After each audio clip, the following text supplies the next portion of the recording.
Hello everyone, welcome to another episode of SciKid Suresh. Today we're going to be talking about proteins. Proteins are an essential component of life. They pop up everywhere in the body, from digestion all the way to transporting oxygen through your blood. Proteins are made of one type of molecule called amino acids. They're linked together in chains, and the composition of these chains and how these chains are arranged, that determines the shape of the protein and its function, allowing for us to have all sorts of proteins. There are 20 basic amino acids, and they all follow one structure. All amino acids follow this general structure. This is the backbone of the amino acid, and this R is just a placeholder for whatever the variant of the side chain is.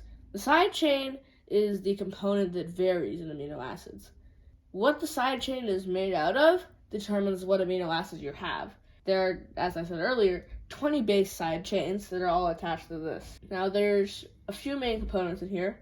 So I've highlighted here the alpha carbon, which is the carbon around which this whole molecule pivots. That's where the side chain is attached. This thickened triangle, all that means is that the side chain is facing towards the viewer. On the left, you have the ammonium group. This is a positive charge, whereas over here, you have the carboxylic acid group. What we have here is the base version. So this is another essential carbon, the carbonyl carbon. It plays a key role in this structure. Now, when amino acids come together, they perform this thing called a dehydration reaction. We take two hydrogens and the oxygen from here, and those leave making a water. It's called dehydration because you're taking out the water. And that turns into this connected peptide. It's called a dipeptide because there's two amino acids in there. A peptide is just a general name for a chain of amino acids. For the first amino acid in a chain, it'll be pointing up. But then when the second one comes around and it attaches, it'll be pointing face down. That's how the amino acids attach. That's it for amino acids. Let's move on to the protein's larger structure. I've posted a link to the list of all 20 amino acids in the description. Be sure to check that out after the video.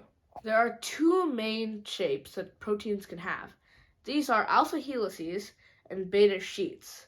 Alpha helices are spirally. They're kind of spring-shaped.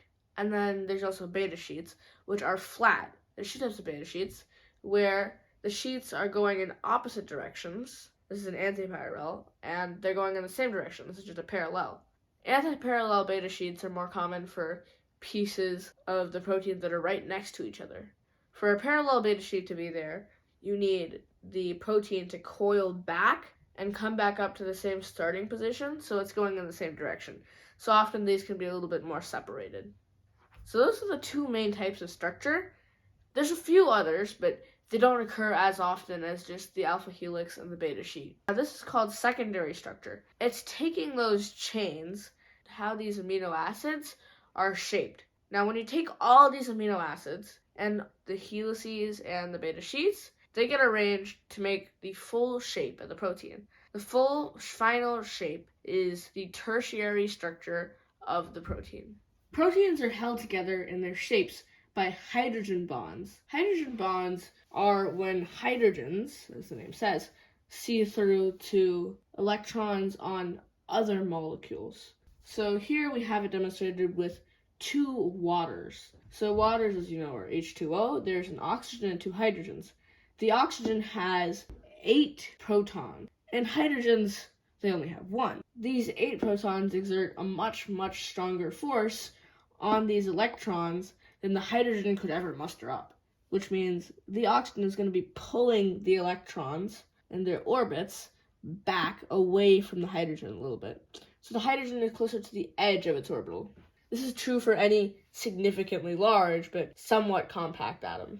So it's pulling backwards on those electrons, which means that the hydrogen has more access to electrons outside. It can attract those electrons easier. So what happens is some other molecule comes along, in this case it's another water, that has lone pairs of electrons.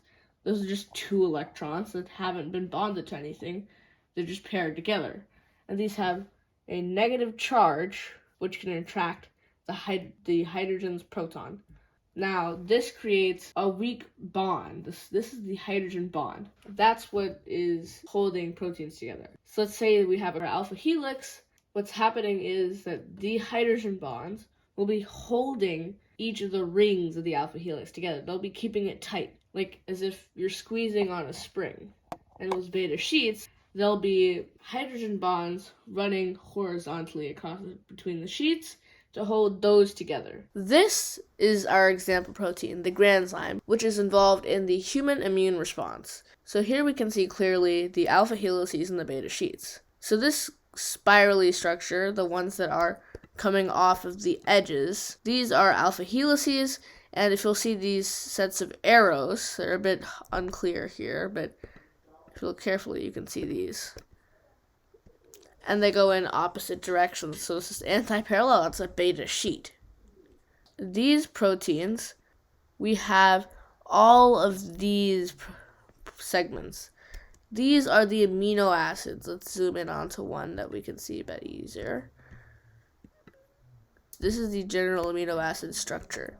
So we have the carbonyl and the amide. This is where we have the linking of the two proteins, and likewise for over here. And this whole thing branching off is the side chain. So this is the amino acid in here. So hydrogen bonds occur at regular intervals in alpha helices. So if we look here into this alpha helix, we can hunt down a hydrogen bond. We have a hydrogen bond from this nitrogen, this amide, to this carbonyl, the double bonded oxygen.